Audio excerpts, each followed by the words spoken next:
here in North Carolina. Wofford Terriers picked 4th in the SoCon, coming in at 1-2. And the first shot of the game will go for Cooper Flagg, a senior from Manitoba. The way you have to connect with them today. You walk alongside players today a little bit more than you coached them before. Here's a good look for Proctor, set up by Malik Brown, who just came off the bench at a 3. With his shoe or foot. But I actually like this smaller lineup. I really think this was the group that moved the basketball really well. They played with one another well. This is the group you really have to look at. What do you do with ball screens? Do you switch? I don't really know if you can.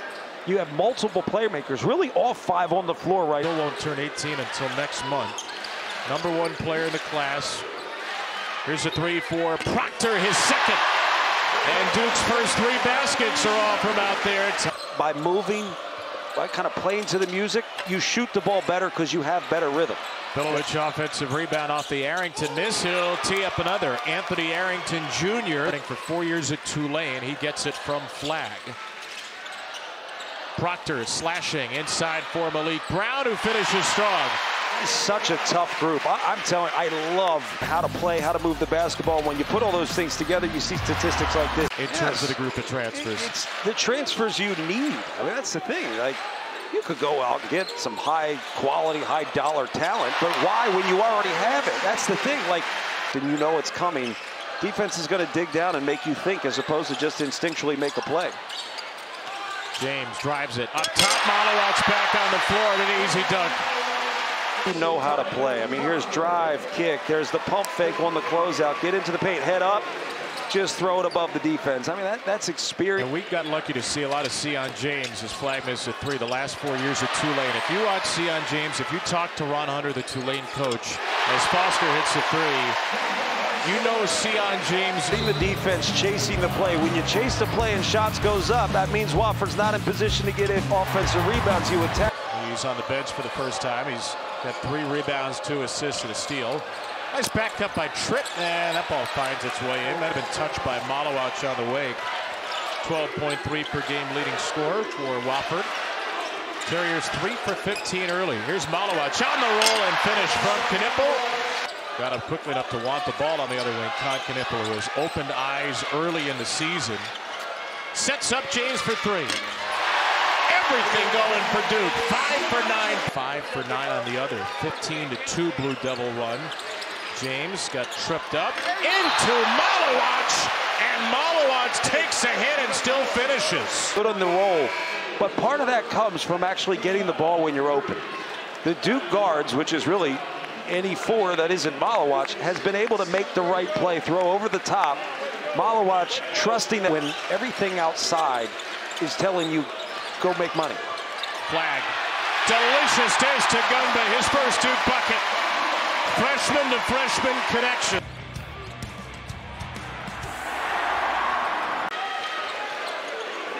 They shoot a lot of 3s. They put up 51 in their opening game of the season. Caleb Foster puts up a 2. It's 31-7. Is it going to be a great learning experience? Absolutely. But the fact that he wanted the ball in that situation is one of the most important things. Flagg patiently steps in to score his first points.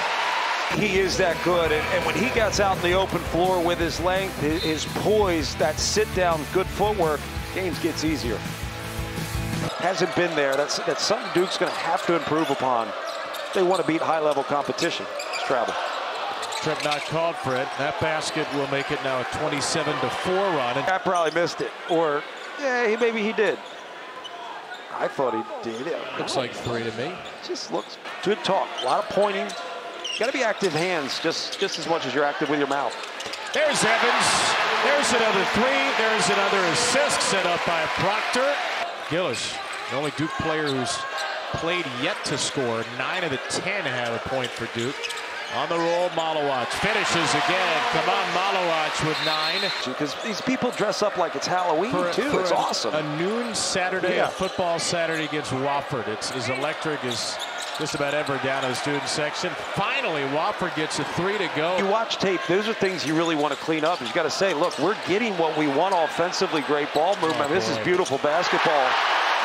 4 players touch the ball in about 2.5 seconds. It ends in a 3. You're able to get your hands up and keep it alive. I just think All the action's been really good. It has been three-point shooting and rolls to the basket. Proctor, Gillis, and Gillis still yet to score. Tipped by Gugba again. Here's Evans, another good look. Destined to go down eventually for Duke. The market for it. The Brotherhood of Towel Wipers. Flagg, 3 points and a half. Long two is good. Man, he creates a little rhythm with that dribble. Cooper Flagg could dominate in college basketball by the end of the season. That might have been a travel as well, but Filowich instead will step in to score. He just dribbled into traffic. Duke's only committed 3 fouls and a half. Bailey blocked by Brown. Firepower and potential of Duke, the versatility on offense, and then the ability to basketball experience. He doesn't try to overdo it. I mean, simplify the game, and it comes easy. Flagg to Foster for 3. 4th assist for Cooper Flagg. The best playmaker on the floor, because typically he's got to be covered by some size. Otherwise, he's going to live in the post, and he's going to be able to win that battle more often than not. And again,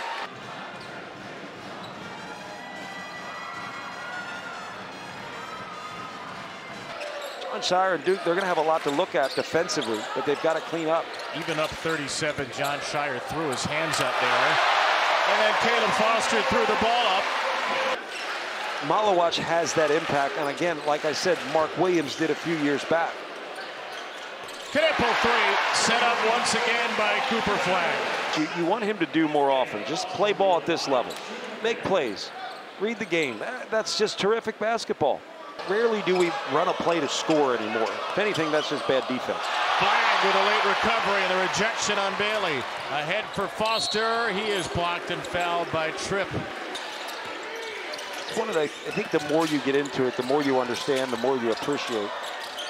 Gillis gets a good look from Knipple. Mason Gillis is the 10th Duke player to score.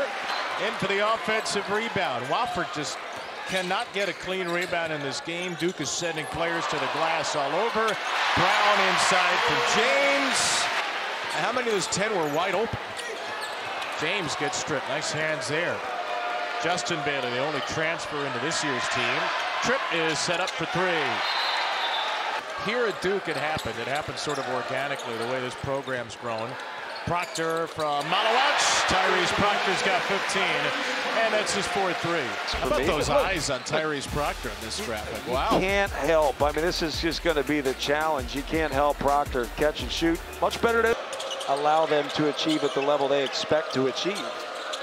It's also going to be what allows individuals to achieve at the level they expect to achieve. Like Cooper Flagg's not going to be able to have the greatest season. He scores 24 a game, and my thought is, at what cost? Yeah.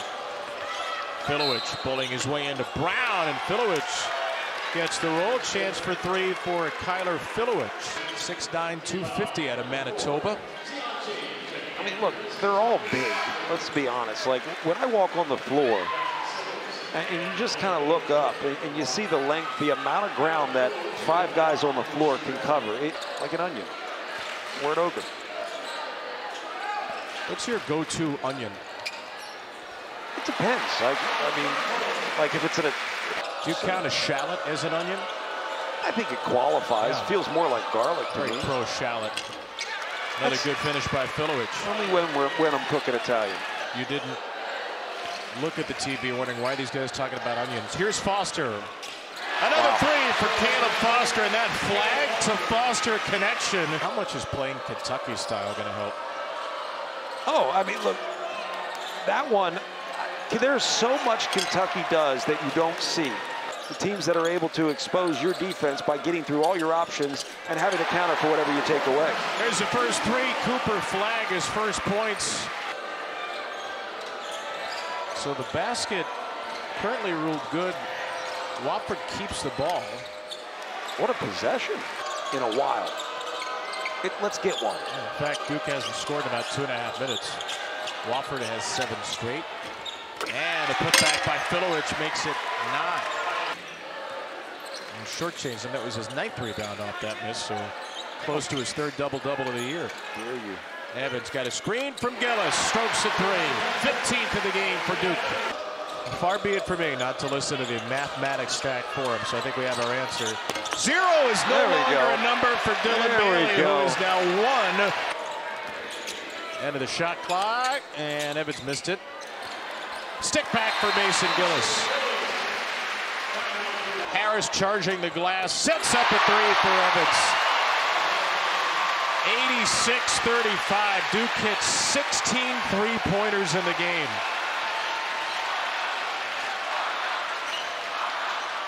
Luke Flynn bodied up by Hubbard, who will snatch away the rebound. And Duke wins it by 51. A thorough response for the Blue Devils to their first loss of the season. Look, really good offensively. I think that's going to be the focus, is on sharing the basketball, creating space on the floor, and then making it so with good offense, you take rhythm out of the game for Wofford on the other end. I think there are a lot of things you can improve upon defensively if you're Duke, but you've got to feel good about the weapons you have and then the ability to play together. I think that's the thing that stood out to me today. And three-point shooting, you get that going, you're going to have more space on the floor. That's how you maximize the potential of the pieces around you. Hey, Duke really won last year with defense. They allowed just 57 a game in the NCAA tournament, and that was an eye-opening number. 35 points, the fewest allowed by Duke in the shot clock era. 86-35 final.